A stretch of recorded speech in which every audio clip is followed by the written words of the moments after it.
good. How are you? Good. It's a Saturday night. It's night. Oh man, I'm tired, and it's freezing outside. It It's is like cold for like the first time here. Yeah. probably I don't know. You think it's like in the 60s, I think it's probably in the 60s. and I'm Yeah. freezing. Yeah. Well, you also went outside there when it was getting cold, so Yeah. Whoops. it's been a while since we recorded an I episode. know. I think like one of the last episodes I watched, maybe not the last one or the one that's going to be posted tomorrow, but the last one was like, we're getting ready for FanFest, which was like a month ago. Is the one that's being posted tomorrow this one? I don't know. It's hard to tell. It's been a while. But we did a nice job getting a backlog kind of in the summer, as we kept talking about in the intro. It was like you were prepping to teach. Yeah. Then everything started. I got a job, and it was like, all right, we'll back burner this. That was the whole point of the backlog. Now we'll reestablish one. Right. We also had some issues with the green screen. Yeah, so for all the audio only listeners, there's no green screen behind no us. green screen, and therefore no interesting choice of And image. I was by getting you. I was getting frustrated with the green screen trying to get that out. So Yeah, we're checking it out for free at Fresno State, and they have some limits on how long there's you can have it. policies, and so And- we're just fine. We are no green screen, just Aura Jeffrey, Professor Lynette. But yeah, we have a couple episodes that we could record. Maybe we'll do one tonight and a couple tomorrow. Yeah, I'm getting excited because now we're in the wizarding world. Yes, we are. Ooh. Yes, we are. Ooh. You ready to start then? I am ready. Okay, Juan's ready? Juan's ready. All right, everybody. Turn to page 88, the journey from platform 9 3/4. Today's lesson is called The Baggage We Carry. Excellent. Yeah, we can get to that. I think it's along the lines of what you suggested to me, and I totally agreed with it. A synopsis, though, to start. A super long chapter, I by know. the way. So The many- chapter starts with Harry preparing to head to Hogwarts. Oh, baby. His family drops him off at King's Cross Station, and Harry struggles to find platform 9 3/4 until a kind woman with wizard children of her own guides him. Two of her children help Harry load his stuff onto the train and discover he is the famous Harry Potter. On the train, their younger brother Ron Weasley confirms this with Harry before they bond over wizarding treats. Neville Longbottom comes by looking for his toad before Hermione Granger stops in while helping Neville to witness Ron cast a dud spell. Finally, Draco Malfoy and his two friends show up to harass Harry and Ron. The train eventually arrives at its destination, and Harry first sees Hogwarts Castle. Dun dun dun. Yay! Let's go. Yeah. So a ton happening, meeting a ton of characters. Mm-hmm. Ron and Hermione in one fell swoop, one chapter. No, I wrote in my notes. So we have, well, we don't know his name, but Draco. Or Uh-huh. we don't know that. Yeah, Right. Draco. Right. Ginny, Fred, George, Ron, Neville, Lee. All of that was like even before getting on the train. Yeah, Draco finally does introduce himself with his name as Yeah. opposed to their diagonally Yeah. Well, yeah. So I guess interaction. or what I mean is that we had And already Crab and met Goyle. him. Mm-hmm. Yeah. Okay. But I had lots of feelings Mm. while reading this chapter I think this is the most notes I've taken in any chapter. I know that it's a long chapter, but Yeah. I had some feelings because, like, why does nobody explain anything to Harry? I was so, like, angry about it because he's on the platform. Well, first of all, he tells Vernon that he's going to 9 3/4, and Vernon's just like, all right. Good luck. Exactly. Just like they abandon him, laughing as they drive away. Classic Dursleys. I'm glad we won't see them for a while. But, like, so what I wrote is, like, Harry is one of the most self-sufficient 11-year-olds ever. Like, I can't imagine just getting this letter, being like, oh, hey, you're a wizard. Go to this platform. And he like really coyly talks to the employee. Yeah. And the guy's just like And he's like, yeah, looking at his... And then he basically, he spots the luggage carts, right? Mm-hmm. Yeah. Is it that he sees the owl? Errol? I can't remember. Well, I don't know I what think he specifically. overhears them talking. That's And right. there's like That's a right. dialogue that happens. Ginny and so Molly. Yeah, I he's think so. He walks over, and I mean, Molly's so nice, but I'm just like, all of you people in the wizarding world, like, how is it that, like, what do you expect from people who are from Muggle families? Like, what is it that you're giving, if you're only giving them the letter and not like Hagrid as a person that greets you? How do you think Hermione got onto the train? She's She just probably researched super smart. it. She probably did. She probably read Hogwarts of History, and like it probably has some. Yeah. Yeah, that's perfect. Oh my Yes, gosh. absolutely, she Poor did. little Harry. But I was like getting really upset about it because I felt like, I don't know, the older that I get, the more that I feel personally connected to Harry. I never really connected with him as a character, but I think it was on my mind as someone who moved to a new place, started a new job, and I'm just like, I don't know Hi, how everyone. anything works. And everyone's like, oh, let me know if you have questions. And I'm like, just give me a manual. Like, give me the whole layout of this university. You don't know what questions to ask sometimes. Yeah, it's overwhelming. And it's like, why would I even, which I guess to be fair to Hagrid, like, maybe it's not something that he would have thought about of explaining how to get to platform 9 3/4 because it's so, like, common knowledge passed Right. down. Right. You know? So. Well, what were your thoughts on the Oh. baggage? Yeah, that was part of my brainstorming. I was Yeah. like, there has to be some sort of like play on words here because when I read this chapter, yeah, so there's like the platform and then they're on the train and then you have like the classic, oh, they're meeting each other for the first time. Like we know them as our trio. Our heroes. Our heroes. And it was funny because like I've been thinking a lot. I mean, we know these characters because we know who they are. We've read the stories and we understand them. But that with that lens, rereading it, seeing what are the things that they put forward in their first interactions. And so like a lot of it is specifically Harry and Ron. And so they're talking back and forth. And so Harry's learning about Ron's learning about Harry. And it's kind of interesting because both of them are kind of trying, they're like mysteries to each other, or they're kind of like interesting to each other. And it's very visible to me that Ron clearly has baggage being a Weasley and like living up to, you know, his brothers who came before him. Harry clearly has baggage of like just trying to fit into the wizarding world.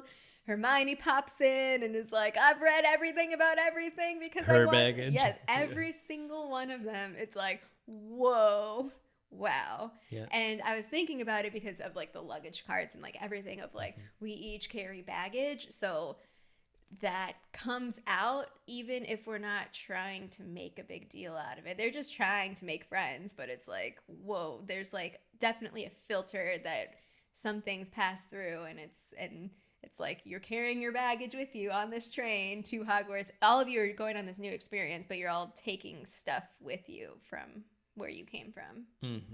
I don't know. What did you think as you were picking the title? Yeah, I mean, well, your suggestion of thinking about baggage is just it's so perfect because it's literally part of the chapter. There's baggage. They're like loading it onto the train. It's like very symbolic, right?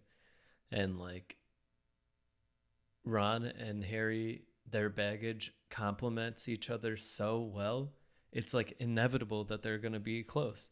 I mean, obviously, like it's part of storytelling, but they're just like perfectly cut out for each other because Harry is famous but knows nothing. Ron seems to know like everything Harry doesn't know in total anonymity. I mean, okay, Draco knows he's a Weasley. Yeah.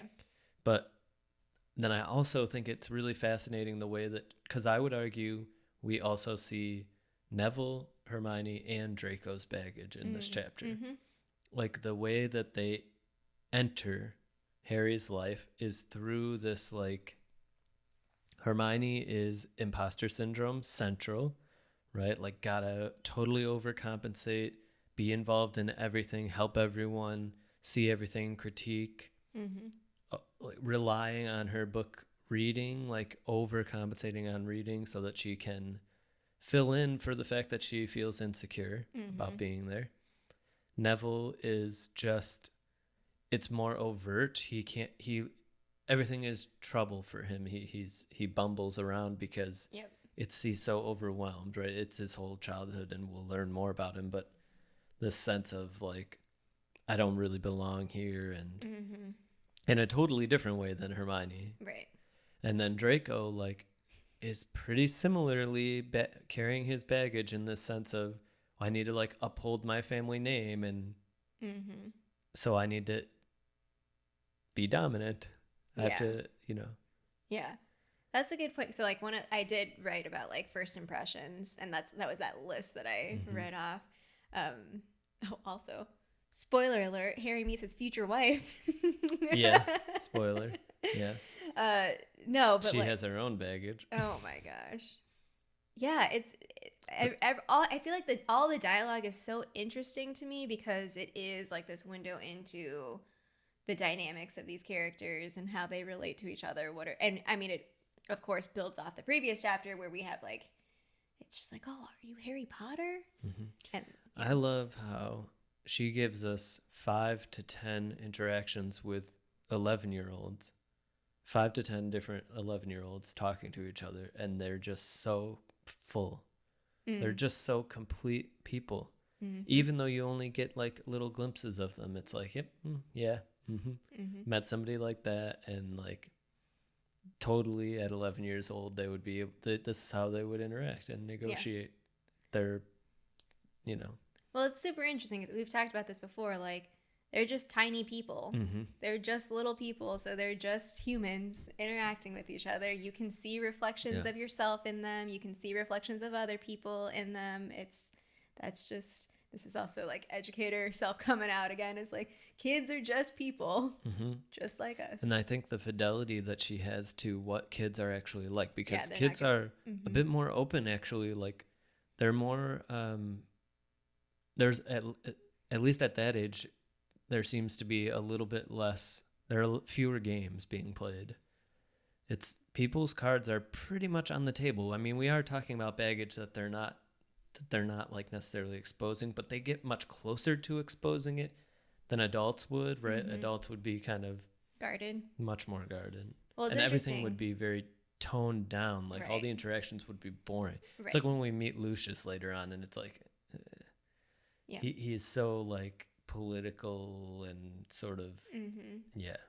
Well, I wonder if it's because like so many of interactions as a young person, it's like all new, so it's kind of like an explanation that could be for why adults are so boring and guarded is because we've had these interactions many times. So it's kind of like, well, I don't want to get hurt, or, you know, just like classic things like that. I don't want to be betrayed, or I don't want to be taken advantage of. I'm not going to be as open because I don't want that used in some way that's going to harm me. Right. Which is, I don't know, like one way to look at it, but it's for sure interesting to watch them interact with each other. It really, really is. I mean, we don't really see them, I guess, interact with Neville too much, but like Hermione's, like in storytelling, we think a lot about foils, and you use a foil to kind of illustrate usually not the character who is the foil, but the character for whom they're the foil. So like having Ron is a perfect like little bounce for Harry to be like, oh, I don't know anything, because Ron's just like, oh yeah, chocolate frog, cards, yeah, this, that. Yeah, well, there's a lot loaded in there because it's like Harry has a lot of money that he inherited, and then Ron comes from a family who, I mean, he catches himself from saying things like, oh, they were going to buy me new robes or whatever, but they couldn't afford, like he stops himself from saying that because, again, that's another piece of his baggage that he carries is in terms of like how we might distinguish ourselves as different from each other, even though like the funny thing is we all carry the baggage. Right. And they have a lot of similarities. What I was thinking about was, I'm so impressed with J.K. Rowling's ability to have a triangle here of people who are uniquely different and similar, and they overlap, and they're each foils for the other two. It's really quite good. I mean, immediately when Hermione enters the room, look at the overlap. She knows more about magic than Ron, apparently, feels like, or at least Hogwarts. But she's Muggle-born, like Harry. And it's like, she knows more about Harry than Harry knows about Harry. That was my favorite quote, by the way, was, I don't know if this was also yours, but it's Fred and George. Yep. Yeah. Harry Potter, of course, the twins. Oh, him, said Harry. I mean, yes, I am. No, I wrote, oh my God, this was exactly the other episode where we were talking about. Exactly. That's why I was like, well, I gotta grab this one. Did you take any quotes down? Or? Yeah, so I wrote that exchange. So like, I don't know. I wrote that, and then this was also outside on the platform when Ginny is like talking to Molly, and she's like, oh, Harry Potter. Like she wants to go see him, and Molly says, you've already seen him, Ginny, and the poor boy isn't something you goggle at in the zoo. Or at in the zoo. And I'm like, the boa constrictor, back again. Everything comes back. Yeah, exactly, yeah. I know. I wonder how long it took J.K. Rowling to write this series of like 8 chapters. Because there's so much going on. It's like they're just about flawless. To expose us to this world and its characters and like get us rooting for certain people and against other people, and because even Hermione comes in, but like, and yes, I mean, it's hard to reflect on the first time I read it, but I'm not annoyed by her. She is supposed to be kind of annoying to Ron, right? But Harry's not really annoyed by her, I don't think. Ron is very annoyed. Yeah, but that's just because she points out like the toad spell or whatever it was. I can't remember what the spell was about, but yeah. Well, I mean, Ron's already feeling kind of weird about himself anyway, so her coming in being like, I know things, and he's like, oh my gosh. Could you imagine coming in as Ron? You got all these problems, all this baggage of like not wanting to be overshadowed by your brothers. So he probably devised a plan. He's like, I'm going to break out and be my own guy. The first person you meet is Harry Potter. Whoops. The shadow got a lot bigger there. I mean, but it is interesting because, like, it seems, I don't know, like, the way that Ron and Harry talk to each other, they really want to know more about each other. Yeah. And it's different. It's not like, so if in the shop Draco realized that it was Harry Potter, I don't think that exchange would be the same. It would be more malicious or like trying to undercut him or stuff like that. Well, I mean, obviously because of who he is and the dynamics that we know about Harry Potter. And yeah, he'd be like, hey, Dad, come over here. And Dad would be like, okay, Avada Kedavra. Just like in the movie. Yeah, almost. The second movie. Yeah. Yeah. But it's a great chapter. I mean, they take a train. Mm-hmm. And so do we. Like, it is the transition chapter. We meet a bunch of people. We're going to meet a bunch more coming up. But, man, yeah, so much going on. Yeah, and we got some chocolate cards also. Yeah, what did you think about those? So... Was your Wizards Unite brain firing? What I was trying... Well, it's funny because, like, every time chocolate cards or the chocolate frog cards come up, I think about... So I made the video with Adalbert waffling, father of magical theory, like that whole thing. So, and the image that I used in the thumbnail is his little chocolate frog card. So I always go to like that in my I didn't mind. know that. Yeah. Great. So he's one of the cards that comes with it. But I don't know, like as we've been going through the book, I've been trying to actually make more connections outside. So like I've been trying to be better about looking up stuff on Pottermore or getting more into the detail. One of the benefits of the reread. Yeah, right. So the cards that Ron really needs, he doesn't need, I think it's Dumbledore. He's just like, oh. Yeah, I have a bunch of Dumbledores, is Agrippa, which apparently is a real person. Right. Cornelius Agrippa, who was in prison. Well, actually, I don't know if this part is like fully true, but this is what I found on HP Lexicon. Imprisoned by Muggles for his writings. Well, that part is true, but we're not sure like what the cause is. Mostly for being antagonistic to the Inquisition. Like the Spanish Inquisition? Basically speaking. Or is that what that is? Yeah, so Okay. basically that it's like speaking against like the authority of the Catholic Church. Right. And like, right. And so this is why it was speculated that because Agrippa was like, he was apparently well known for speaking out against the persecution of witches. Mhm. So people have made that association, even though it's not necessarily like verified that that's the exact reason why he was in prison. He was in prison though, but In real life. Mhm. But it's because like his writings he was very antagonistic, and especially if you're like speaking against. Yeah, I always find it church. really fascinating the way J.K. Rowling writes in historical figures into these stories. It's pretty brilliant. Mm-hmm. So another one to chalk up for her. Yeah. Of like somebody who, because you're saying in real life, he wrote about the persecution of witches, like because there were witch trials and stuff. Yeah. And like seeking out magic users and probably murders and jailings and stuff like that. Yeah, he has like a whole series on like I don't even know, like occult stuff. That's going to be our next podcast. Oh my gosh. Prepare yourself. Who else? And then we have Claudius, is it Ptolemy? Ptolemy. Yeah. Who is just a famous dude. Yeah. That I mean, I wrote just in general.